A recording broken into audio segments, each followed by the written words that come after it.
I'm so excited to be here. It's a pleasure to have you. Thank you very much. So rising to the 20% challenge, why have we called this session that? Well, the context to this is Daniel Ek, founder of Spotify, a couple of years ago now, said that advertising should be 20% of our revenues, our total revenues at Spotify. Yep. So I guess what he was doing was laying down a challenge for you to actually monetize through advertising a lot more. Yep. Obviously built a business through freemium, subscriptions, music, now delving into podcasts as well. We'll talk about podcasts as well. So before we begin, so explain your role, Vice President, Global Advertising. You just fly around the world and kind of, you know, you've got your colleagues here, like Ed Kautzman's just joined you. Yes. You're kind of telling them, sell more, sell more. Kind of, what do you do, Lee? Wow. Okay. I definitely do that. That's part of the job. I live on Delta, so I do travel quite a bit. I manage our global advertising organization for Spotify. It's just shy of 2,000 people. It's in all the regions of the world. And then within that group, we've got sales and marketing, we've got operations, we've got business development, we've got R&D, we've got research, data, obviously data scientists. So that whole org is sort of focused 100% on the advertising business.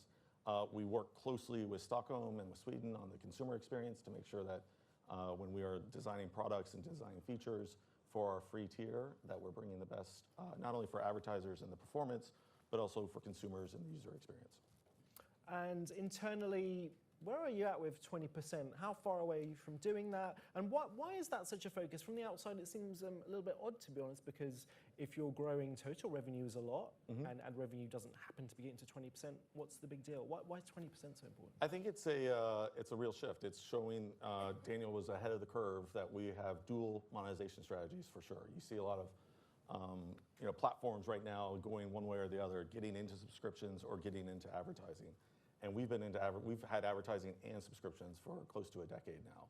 And so as we focus in on growing our audience and growing our user base globally, advertising needs to be an ARPU competitive to premium. And so that's a great opportunity for us to build that business and for us in Q4, we're already at 14%. So we're making really good strides in terms of getting to that goal and surpassing it. We believe that advertising on Spotify can be easily a 10 billion euro business in the future. So that's something that we're striving for and we're aiming for. Yeah, and obviously the last year's been twists and turns, let's say. I mean, there was a lot in the reports in the press about you going on a big hiring spree at the beginning of last year. And obviously the market, everyone's found it challenging in different degrees. What's your strategy going forward? We heard in the recent earnings call that maybe Daniel Ek said you'd overinvested in acquiring talent for podcasts. We talked a lot about Joe Rogan. You've also kind of got Michelle Obama, very expensive talent. What's your strategy going forward if you're not going to do that as much? Yeah, so first, on the first piece, I think there are two questions in there. On the first piece, those investments are long-term investments. They're not 12-month investments. Like what we're investing in terms of our talent and our people in the regions, those are decade-long investments. And so, as the market, when the market's ready, we're going to be more than ready with our technology and with our coverage and with our relationships with advertisers and with our relationships in the marketplace because of that investment that we made last year. And so I look at that investment as a very long-term investment for our business that I expect a really good return on. We increased the size of our advertising organization in EMEA specifically by over 70%. 70%? Yeah, and so in the UK, all those people are now hired, they're all trained, they're all ramped, they're all talking to their clients, they're all building those relationships, and they're all learning about what our ambitions and about our product set. So I'm really bullish and excited about that investment in particular. Second is our user base continues to scale. I mean, we're nearly at 500 million users listening to the platform, and with that type of size and scale in these markets, you're able to build better advertising products with better reach. You're able to have great first-party data for measurement and measurement solutions. So I'm really excited about the investments we made there. We bought 2 companies last year specifically around measurement. We know measurement is something that we need to be investing in and that we need to be leading. So one of the companies is called Podsights, and that really helps with attribution and attribution measurement for podcasting specifically. But you can see us extending that across all of audio within Spotify. And the second company is called Chartable. And that really provides unbelievable streaming intelligence to podcasters so that they can understand their audience. Just like we do for musicians. Musicians come to our platform and log in, and they know if they have X amount of streams in the first hour, they know that song's gonna be a hit. When they're planning their set tours and they go around and do their set list for all the locations, if they're going to play in Manchester, they know the top songs that are streamed on Spotify in Manchester. So they plan their sets around that. We want to offer the same type of insights and tools to podcasters and then to authors as we bring in audiobooks onto the platform. So I'm really excited about the audience side and the first-party data that's going to be able to provide not only to advertising, but also to creators, podcasters, authors, and et cetera. So that's going to be a huge focus for us and a big area of investment as well. Yeah, and I mean, the scale aspect is really interesting because, as you know, we ran a poll at the start of the morning where the vast majority of the audience, thanks again, said that measurement needs to be the thing that we focus on as a sector, better measurements. You just mentioned some measurement tools that people can do on your own platform, but what about playing with other podcast publishers, audio publishers, more cross-media, you love more cross-media measurement in terms of giving that confidence to buyers that you can compare apples with apples across different digital platforms? I mean, we've been trying to do that with video for 20 years, right? Like, so I think we need to really set our expectations around how platforms participate and play. We've been super open and very vocal and very public about our focus not only on providing the best first-party measurement tools, which we think will be industry-leading and defining, but also being very collaborative with third parties. We think there's a mix of both. We really do. Like, I don't think any advertiser is going to rely solely on first-party measurement solutions. They're going to want to have third-party solutions that they rely on, that are industry standard or that are industry agnostic, in terms of like platform agnostic, I should say. And we're very open to that, and we're going to work with them both. It's not going to stall or delay my plans on investing massively in first-party solutions at all. I'm accelerating those greatly. But I think as third party and as industry, as other platforms are wanting to come into that ecosystem, we're open to collaborating. Just to be clear what you mean by that, so I think we had Steve Dunlop on the panel just before the break. I just hung with Steve. Yeah, Steve from AMA talking about how we need to have an IAS or kind of the equivalent of pixel tracking, third-party measurement. Is that the kind of thing that you're talking about that you would ideally like to see Spotify involved in? Yeah, I don't have the specific. I don't want to like hypothesize on specific solutions, but we are very open to what is acceptable in the industry. We're working with all kinds of third parties on helping to define the standards around measurement for streaming audio specifically. I mean, if you look at consumer trends, I like to take the measurement back to the consumer and like put the consumer at the center of it, like what they're doing and how they're engaging with the format.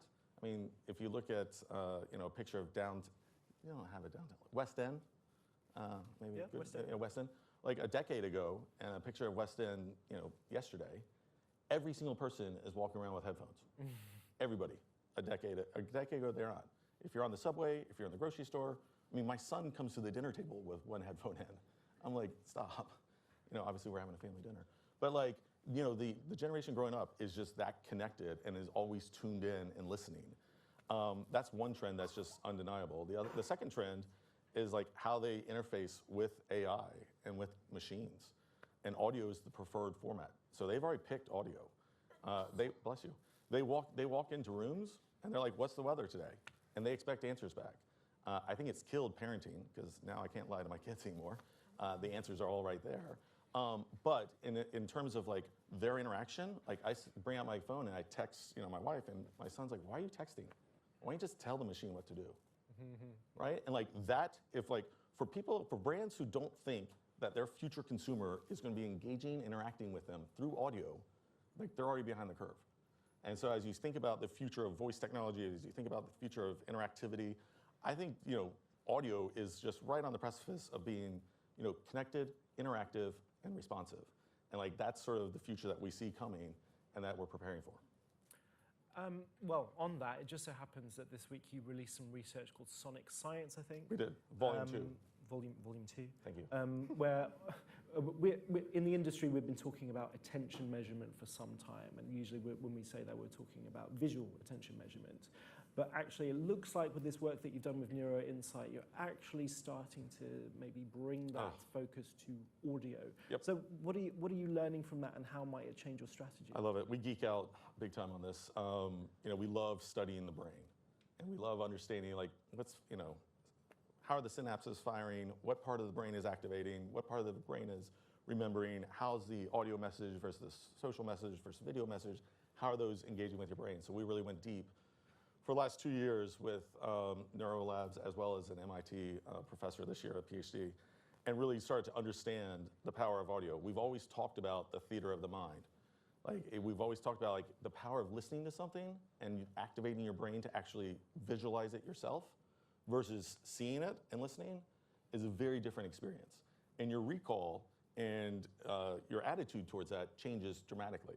And it's almost like more passive just to be shown a video because you're like, oh, that's what they mean.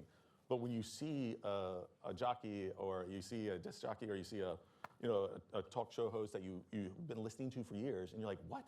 That's what they look like? That's not at all what I thought.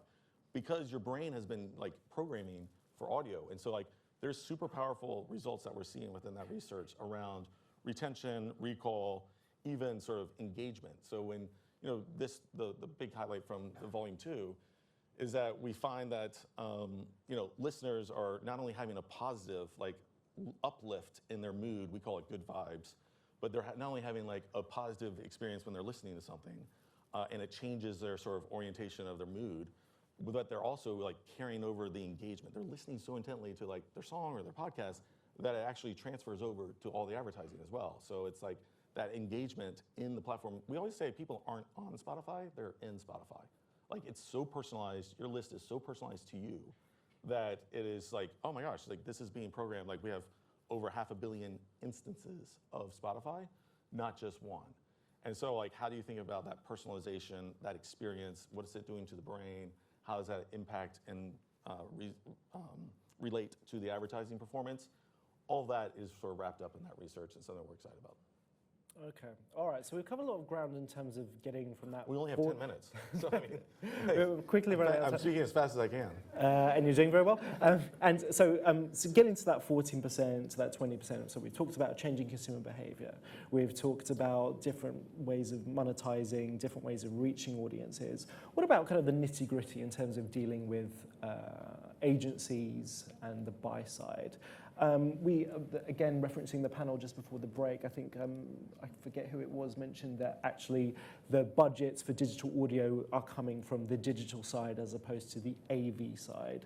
I mean, do you see that generally in the different markets that you're kind of floating around in, or does something need to change about agency buying structures in order to unlock that incremental 6% for you? Yeah. I mean, I think a few things.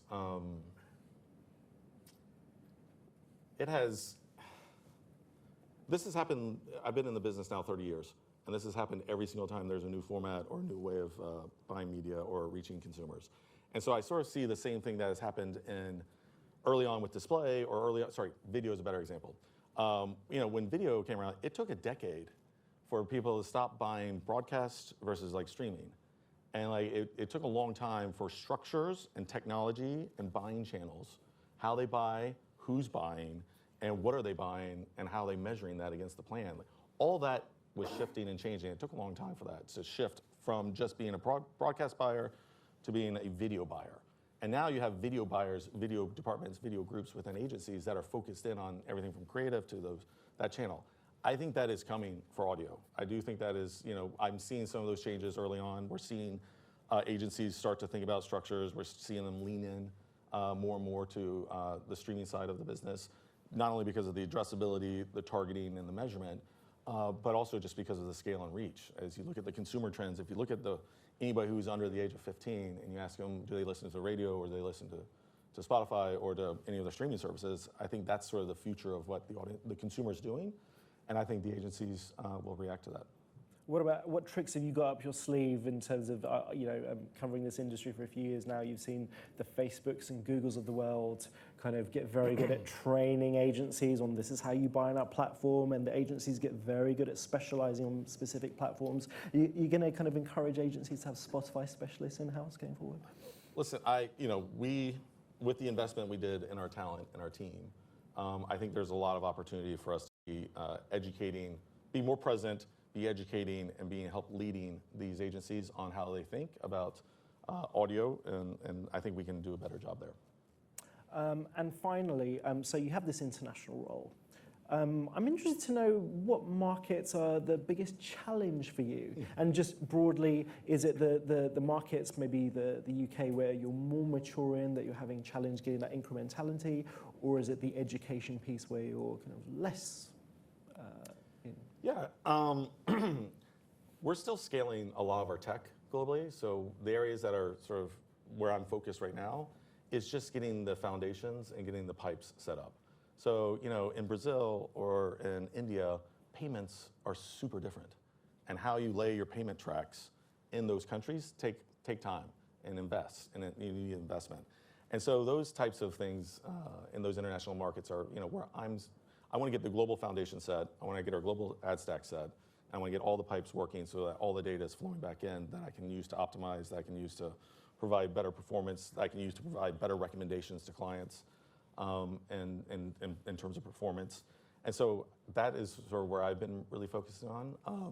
I think the team here in the UK especially is something I'm really excited about. We've got great people on the team. We've got a great opportunity. We've got a great brand in this marketplace. And I think you'll see big things out of them this year. We'll have to get you back next year and we'll talk about that. Thank you, Lee Brown Thank you from all. Spotify. Thank you very much. Yep.